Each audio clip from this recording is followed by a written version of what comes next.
So where has Sasha Banks, or Mercedes Moné, been working since leaving the WWE? The 5-time WWE Women's Champion and one of the 4 Horsewomen who put the women's division on the map has been redefining herself ever since walking out of the WWE with Naomi, aka Trinity. The legit superstar, the boss, and the cousin of the one and only D-O-double-G Snoop Dogg has the talents on the microphone, the look, the athletic ability in the ring, and the fans absolutely love her. This wrestler has so much star power in her. Surely the WWE wouldn't let anyone like Sasha Banks literally walk out the door, right? Well, the WWE has never ceased to amaze me as they drop the ball on Sasha Banks as well, one of the top faces in the women's division, giving birth to Mecedes Mone. So why did Sasha Banks leave the WWE? Is it true that Vince himself wanted Sasha gone? And where is Mercedes now? Stay until the end of this video because we have the latest news about Mercedes, and we might even have some info that says she might be coming back to the WWE. The WWE women's division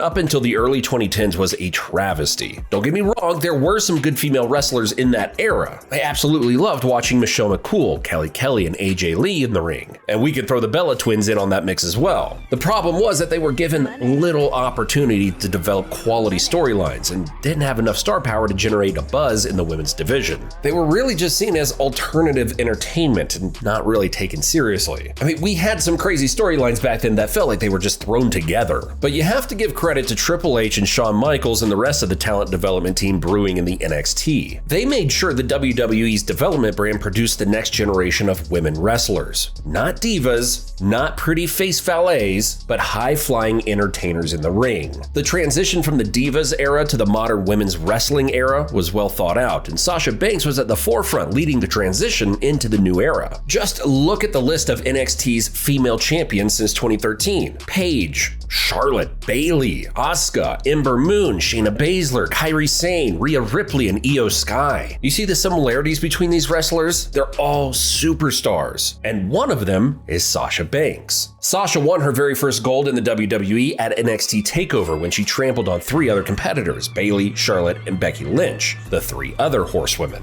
Just look at that lineup. That's a WrestleMania-worthy match that happened on NXT. After winning in 2015, the WWE decided to pull the trigger as Stephanie McMahon declared a women's revolution in WWE, debuting Charlotte, Becky Lynch, and Sasha Banks on Raw. Right from the get-go, you just knew that these 3 were going to be superstars. I mean, we got Charlotte getting overbooked and shoved down our throats every single week. It was all Charlotte, all of the time. And it's not that I'm complaining, like, at all. It was great booking, and it kept me watching every week. But overpushing Charlotte made the WWE Universe lean more towards the underdogs, Becky and Sasha. These 3 would debut as a team, feuding with the Bella twins and the team of Naomi and Tamina. But Sasha took first blood as she turned heel on her partners and attacked them right after Charlotte and Becky's championship match. This setup was a dream match at WrestleMania, where we got introduced to the brand new WWE Women's Championship title belt, dumping the old Divas Championship. This signaled a new era in women's wrestling, spearheaded by these 3 superstars. But yeah, you already know who won that match, Charlotte Flair. They wanted her to become the face of the women's division. But the fans honestly weren't really that into it. Thanks for nothing, Vince. The whole WWE universe let the company hear it across all social media platforms. They wanted Sasha Banks and Becky Lynch to have their reign.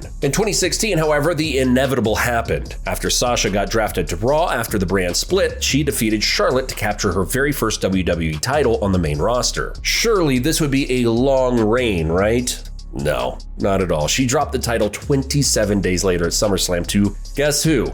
Yeah, Charlotte Flair. Great. After that, it was complete chaos. The title just switched hands quicker than Vince changed secretaries. It was wild and unstable, but at least entertaining. Sasha had a little run with Bayley with the Boss and Hug connection, then the SmackDown Women's Championship run before partnering with Naomi in 2022, where they would become the WWE Women's Tag Team Champions. Sasha's also headlined WrestleMania, became a 5-time champion, and is a bona fide superstar. But things got a little tricky. On the May 16th episode of Raw in 2022, while being the tag team champions, it was reported that Sasha and Naomi barged into the office of former head of talent relations John Laurinaitis. Yes, that Laurinaitis that once got scrubbed by CM Punk every single week on Raw. They barged in, left their titles on his desk, walked out of the show, and never came back. Reports have it that Sasha and the WWE management had differences on the creative booking for the tag champions, and she also believed that she wanted to be more than just a tag wrestler. But of course, it's not just one story. Another report leaked that Sasha actually wanted a lucrative contract, apparently one that would match Becky and Charlotte's. Now, if that were you, would you give Sasha a contract on par with Becky and Charlotte? Hell, I know I would. That's arguably the face of your women's division. If you're branding her as one of the top stars in the business, then she should get paid on the same level as the other horsewomen, right? But of course, the WWE lowballed Sasha, which drove her out of the company. At that time, all of the WWE fans were confused to say the least. Was it a stunt? A successful shoot? Everybody was uncertain about Sasha's career, and as the weeks went by, a rumor came out that WWE had officially dropped Sasha, and a certain promotion was on the lead on signing Sasha, New Japan Pro Wrestling. Sasha had made it clear before that it was her dream to wrestle in NJPW, and on January 4th, 2023, just a month after getting released from the WWE, the rumors became reality, and Sasha Banks was moved to the alumni section of the WWE website. At Wrestle Kingdom 17, Sasha Banks debuted, but with a different in-ring name, Mecedes Mone.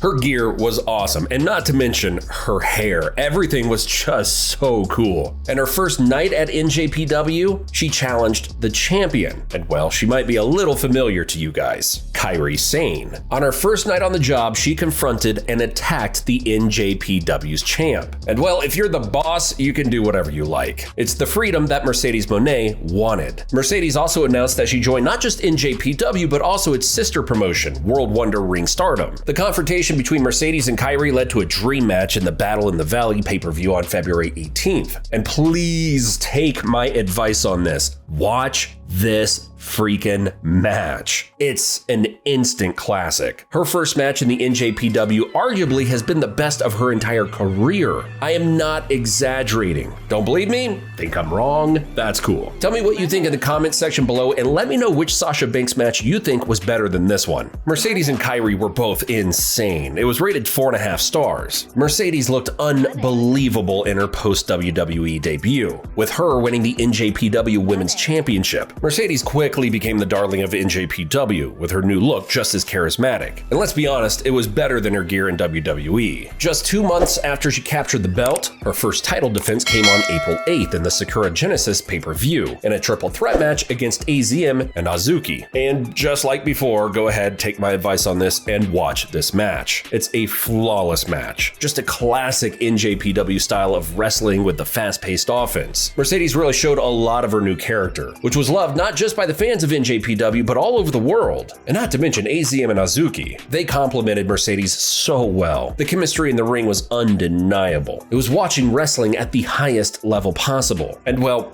we all knew from the start that our Sasha Banks could wrestle. Honestly, saying that this triple match was a masterpiece might be an understatement. That's how good this match really was. After the triple threat match, Mercedes was challenged right away by another star in NJPW, the Icon, Mayu Iwatani, where she dropped the title after a 64-day reign. Mercedes then set her sights on the inaugural Strong Women's Champion tournament, but ultimately lost to Willow Nightingale. Then, unfortunately for Mercedes, she suffered an ankle injury, which has sidelined her for more than 7 months. With Mercedes yet to come back and with no inked deal for any promotion yet, WWE fans were asking, with Triple H taking charge of the creative, it would be a big money move to sign the hottest female free agent wrestler in the world. But there have been a lot of women's signings lately, with Jade Cargill signed, Nia Jax back on the roster, and Zoe Stark's slow rise to the top. I wonder that Sasha Banks coming back to the WWE would be lost in the very heavy talent pool that they already have in place. But just imagine this for a second. 3, 2, 1, and Sasha Banks music pops. Or even retain her Mecedes Mone persona in the Royal Rumble. We don't care, we just want her back in the WWE. I mean, who wouldn't want to see the dream match again between her fellow horsewomen? It would be incredibly anticipated. With Mecedes Mone staying as a free agent, anything could happen. CM Punk came back after all, didn't he? Anything is possible now in the WWE. Thanks for watching, and we'll see you next time.